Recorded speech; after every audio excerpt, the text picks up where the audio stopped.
Do të flasim në vazhdim për sa i përket debatit me maturën shtetërore. Studentët kanë zhvilluar provimin e matematikës, por sigurisht edhe kanë protestuar duke paraqitur një sër kërkesash për sa i përket provimit dhe tezës mjaft diskutuar në lëndën e gjuhës dhe të letërsisë shqipe. Do të kem në lidhje të drejt për drejt tani zonjën Majlinda Keta, është pedagoge, ka qenë gjithashtu drejtuese drejtorisë rajonale të kryeqytetit për arsimin. Përshëndetje, faleminderit që u lidhet me Ora News, zonja Keta. Përshëndetje, ju për ftesën.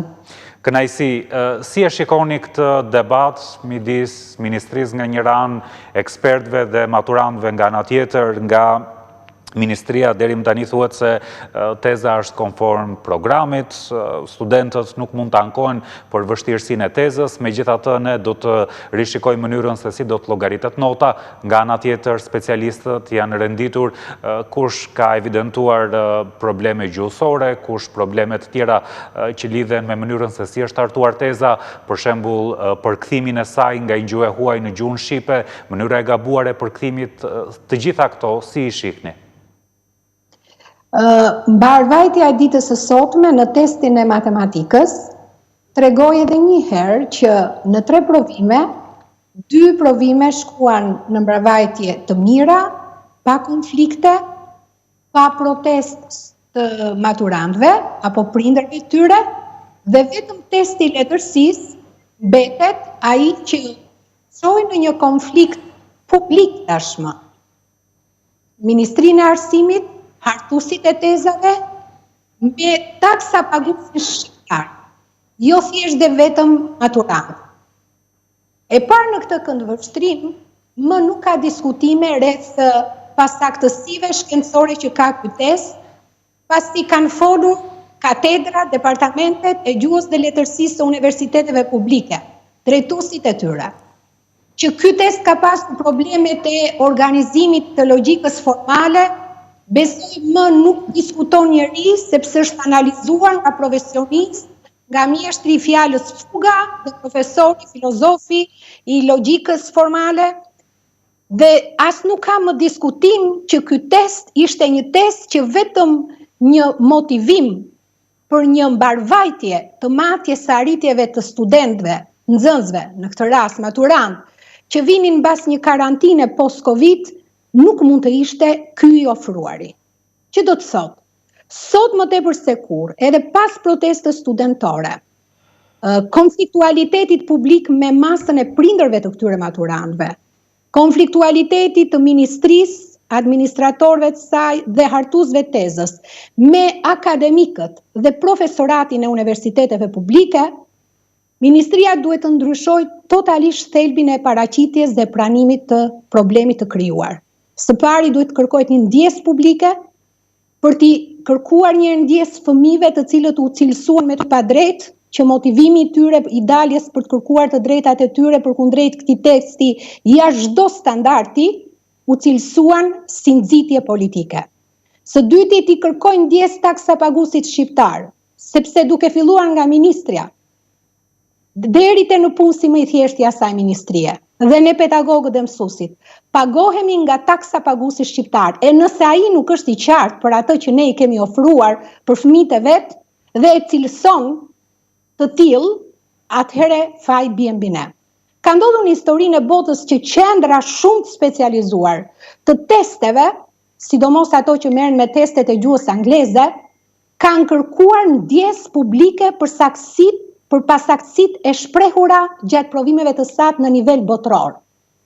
E po, hartuesit e asaj teze, Qendra e Shërbimeve Arsimore, po dhe vetë Ministri i Arsimit dhe gjithë stafi i vetë ministerial, e kanë për detyrë që të kërkojnë një ndjesë të madhe publike, vërtetuar kjo që ishin po këto fëmijë të testit të sotëm, që në 2 teste kanë qenë okay me çka i kanë ofruar, me sa duket hartuesit janë njerëz jo analfabet funksional, dhe të merren dhe të kërkojnë përgjegjësi dhe të marrin masat e duara për një histori të testit gjuhës shqipe dhe të testit të letërsisë që në vite ka prodhuar konfliktualitete, por pa menduar asnjëherë se do na vinte turi që të na hiqte trurin.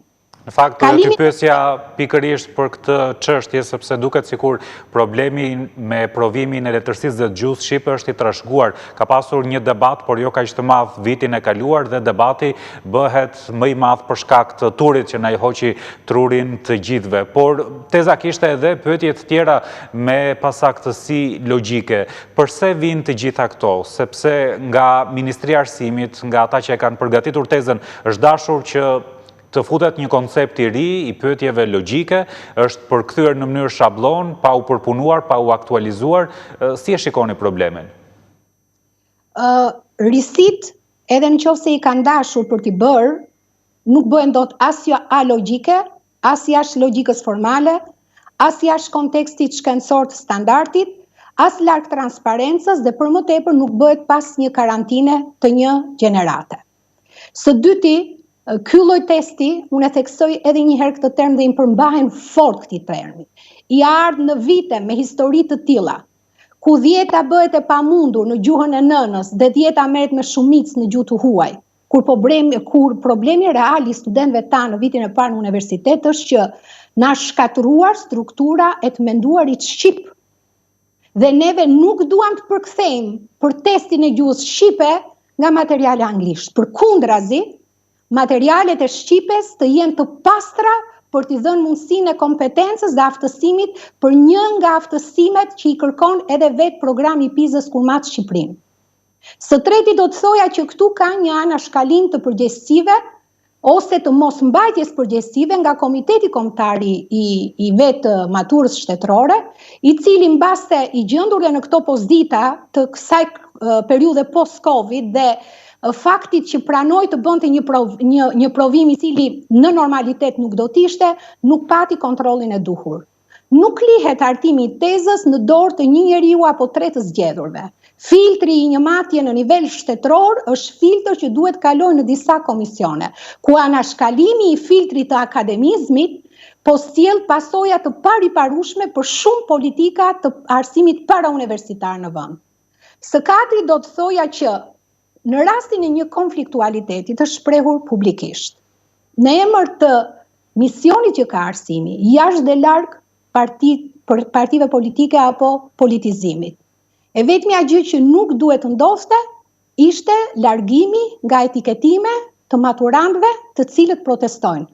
Unë e kam tekstuar në shkrimin tim të dalë vetëm pak minuta mbas protestës. Ministra duhet ndjehet e lumtur që në shesh përpara Ministrisë së Arsimit mbas një testi ka maturantë që kërkojnë drejtat e tyre. Që do të thotë, një njeri që kërkon të drejta, i kërkon se i zotëron në dijenin e tij, të mira, të paqarta, të plota, të sakta, ne kemi për detyrë t'ja bëjmë gjitha këto jo fëmijët për ne, dhe këto në cilësi të tilla, të dalura të kërkuara publikisht, është një fenomen i bukur që ndodh.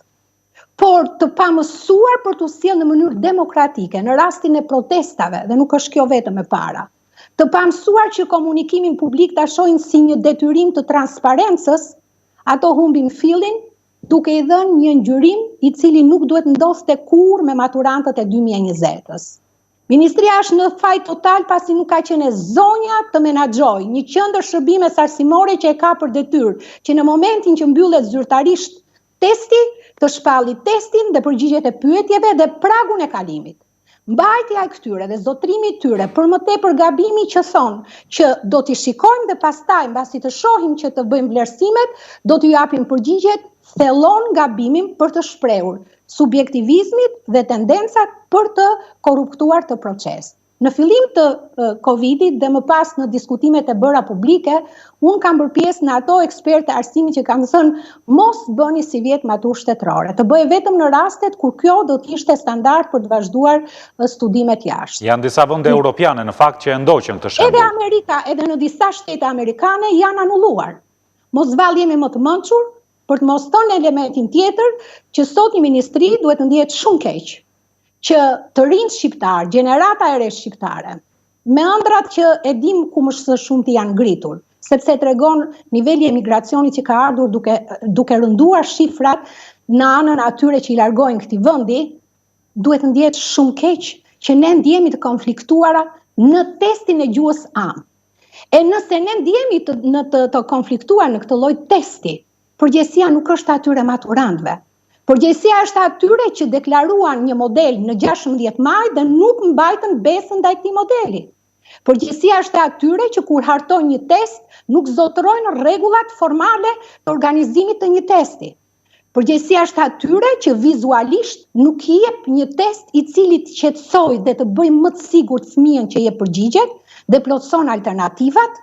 Është ministria përgjegjëse për ato anomali shkencore tashmë të vërtetuara nga profesor doktor të kësaj fushë dhe shkencave dhe të dalur me shumë zotësi nga universitetet publike për të bërë oponencën e tyre shkencore, dhe për të gjitha këto përgjegjësi që mban, i vetmi që nuk duhet cënohet, i vetmi që nuk duhet etiketohet, i vetmi të cilit ne detyrohemi t'ja bëjmë transparencën në favor të gjithçkaje që ne ja kemi marrë me pazotësinë, me paaftësinë, me arrogancën, me mënyrën cinike me të cilën flasin me maturantët, janë ato. Për mua kauza e maturantëve në testin e letërsisë është e fituar, por uroj që zgjidhja për të gjitha ato pyetje që nuk kanë qenë në nivel shkencor, të kaloj afrofen në dobi të studentëve, të maturantëve. Për të gjitha ato pyetje ku logjika formale, në paqartësi të organizimit frazës, se ka ardhur nga Google Translator, të jetë në favor të nxënësve. Për të gjitha ato raste ku hulumtimi ka nxjerr problematika që lidhen me shkallëzimin që duhet ketë një test për nivele të ndryshme të dijes, të gjitha këto duhet kalojnë në favor të maturantëve. Sot ato kanë vijuar tendencën për protest dhe më vjen mirë, kjo është një kulturë demokratike për ta përgëzuar.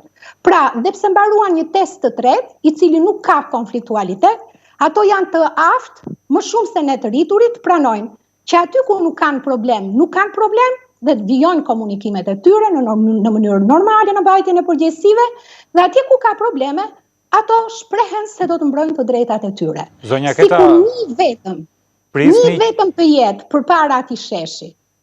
I gjithë stafi i ministrisë dhe qendra e shërbimeve arsimore e kanë për detyrë ta sqarojnë edhe ta qartësojnë dhe ta bindin për atë që ato kanë menduar. Zonja Keta, prisni që të ketë një problem zinxhir që do të pasohet në procesin e pranimit të këtyre studentëve në universitete? Patjetër që do të ketë probleme. Unë dhe një herë i theksoj, kam qenë për ekzistencën e një mature shtetërore si një matës i 12 viteve shkollim të fëmijëve shqiptar, por nuk kam qenë kurrë si një kriter për të kaluar në universitete. Ja dhe ky rast, si shumë të tjerë në vite, ka provuar që atë që neve i marrim si një shans të pabarabartë, kur ato shkollohen në shkollat tona, ku cilësitë e mësuesve janë të ndryshme jo për fajt e tyre, sepse kualifikimet i liberalizuan për t'i quar si shitore, blerje, shitje, shkredite. Në shkollat ku zgjidhen tekste të ndryshme në raport me cilësi të ndryshme mësuesit. Në shkolla ku politika sot emëron drejtor dhe të përcakton karrierën. Në shkolla ku ne nuk patëm mundësi që të shtrinim të gjithë online-in për të krijuar një mësim normal, sepse kështu është Shqipëria me shtrirjen e valve të internetit, si mund të kërkosh të standardizosh dhe t'i vesh si kriter prag hyrës për universitet këtë lloj cilësie që ti në shans ja ke mënjanuar barazin, por në fund i kërkon ti unisosh për të kaluar. Shikoni ato që atje protestonin, unë sot në një nga studio televizive takova 2 prej tyre. Ishin nxënëse me djetat e një gjimnazit Tiranës. Për fatin tim të keq dhe të pyetjes që mua më bëri të lotoj, të dyja do studionin jashtë. Ato dalin dhe kërkojnë drejtat e tyre. A mund të më thot kush politikin ngren ato? Kur ato e kanë zgjedhur problemet për studiuar në vendet jashtë. Por ato janë të lodhur nga këto padrejtësi, nga këto shanse të humbura në barazin që duhet kishte procesi të nxënit në 12 vite dhe nuk durojnë dot që një profan në punës shteti të guxojë të ngrihet mbi një maturë që cilësohet shtetërore, po që vetëm e shtetit për barazi dhe shans të barabartë nuk i afrohet këtyre fëmijëve. Unë mendoj që shumë shpejt dhe shumë urgjent Ministria duhet kërkoj ndjesën e vet për të kuptuar që këto shqiptarë të rinj minimalisht duhet ndjejnë drejtësi që të mos jetë shkak për t'ju larguar këtij vendi siç po i largohet gjenerata e re në mënyrë masive. Unë kam menduar se ishte mirë që një ministre vinte nga shqiptarët e Kosovës. Por edhe kësaj radhe jam e bindur që kush duhet vihet në krye të arsimit, duhet jetë një njohës i thellë i këtij arsimi, se që ka ndodhur 30 vite me mballoma, me pseudo reforma që i çuan fëmijët tonë në këtë derexhe për të mos besuar shtetin e tyre. Do doja që zonja Besa të vinte përpara besën që i ka dhënë kësaj Shqipërisë, që i dha këtë post të lartë politik, për të konsideruar që ky shtet ka një kushtetut ku shkruhet interesi më i lartë është fëmia. Dhe në këtë rast interesi më i lartë janë ato maturantët atje në shesh, që janë nxënës të 9-tave dhe 10-tave, që askush nuk ka të drejtë t'i cënojë me standardet humbura një test të cilën ato e quajnë vulën apo prakun hyrës për në universitete këtu, apo për të Shqipëria. Së fundi, ju pyes për politizimin e debatit. Kujt i shërben politizimi i protestës së studentëve? Ju e thatë qartë që studentët kërkojnë vetëm të drejtat e tyre, por gjithmonë të paktën nga zonja Shahini, nga drejtues të tjerë të ministrisë, thanë studentët kanë dalë aty sepse i kanë nxitur opozita. Kujt i shërben kjo, zonja Keta? Së pari do t'i bëja me dije zonjës Shahinit që t'u lumtoj një herë që partitë politike kanë vdekur për të ulur prakun e pranimeve për t'i bërë antar që 16 vjeç. Ato janë 18 vjeç. Dhe në qoftë se kanë zgjedhur të rreshtohen politikisht në ëndrat e tyre që kanë, intelektualizmin e tyre, në civilizimin që kanë ato, nuk kanë bërë gabim. I kanë bërë vetëm shërbim vetë demokracisë shqiptare. Së dyti, një ministër arsimi, po flas arsimi, apo shëndetësie, nuk duhet guxoj të shohi me syze politike dhe të bëj etiketime politike mbi fëmijë. Ato deri në 18 vjeç me konvent janë fëmijë dhe nuk duhet guxoj sepse të gjithë ne që jemi në sektor publik paguhemi nga taksat që paguajnë ato prindët e tyre. Në qoftë se ngrijm alibi politike për gjitha protestat, e kështu kanë qenë, tër protestat e maturantëve, kështu janë munduar që t'i lidhi me opozitën, do t'i kujtoja një shprehje të Luiz Gurakuqi dhe të Nolit në kohën kur themeluan diskurin opozitarist politik shqiptar. Për fajet e opozitës që gjithmonë i mban, po për qeveritë që nuk japin llogari asnjëherë se bën gabime dhe faje ndaj një populli të cilit i kanë premtuar për ta qeverisur. Zonja Besa dhe të gjithë stafi ka dhe emrin e bukur dhe unë e pëlqej shumë, t'i japin llogari, t'i bëjnë transparencën në kohën e duhur, në vendin e duhur, me sistemin e duhur që ka një sistem vlerësimi europian dhe botëror, dhe të mos merren me etiketime, sepse në fundit e ardhmja i takon atyre. Unë, ato zonjat që janë atje në administrime të larta, në Ministrinë e Arsimit, apo dhe zonja Besa më pas, nuk jemi ardhmja. Ne kemi bërë karriera mbi 30 e sa vjeçare në arsim. Sytë tonë duhet jenë tek ato, e nëse i vëmi të etiketime atyre, ne kemi prerë oksigjenin për besim tek e ardhmja, atyre që realisht janë e ardhmja. Le të shpresojmë se nuk do të ndodhë kështu. Absolutisht, dhe unë besoj totalisht dhe kam bërë një thirrje në minutat e para. Besa mos u trego, mos lejo besprerjen deri në fund. Unë e besoj që nuk do lejohet besprerja deri në fund, do ketë një hallk që përgjegjësit të gjenë vendin e duhur, se e kanë prodhuar në vite, dhe provimi 4 bashkohet me 2 të tjerët për të bërë 3 të paqta, të mirëqëna, të mirëpranuara, transparente nga maturantët, dhe i 4-ti për të gjitha ato që ne zbëm, ato që zbëri zonja Besa dhe stafi vetë dhe qendra e shërbimeve, të shkojnë të gjithë në favor të maturantëve shqiptar 2020. E qartë. Le ta mbyllim këtu. Faleminderit për të gjitha mendimet që përcollët në Ora News. Faleminderit ju. Faleminderit.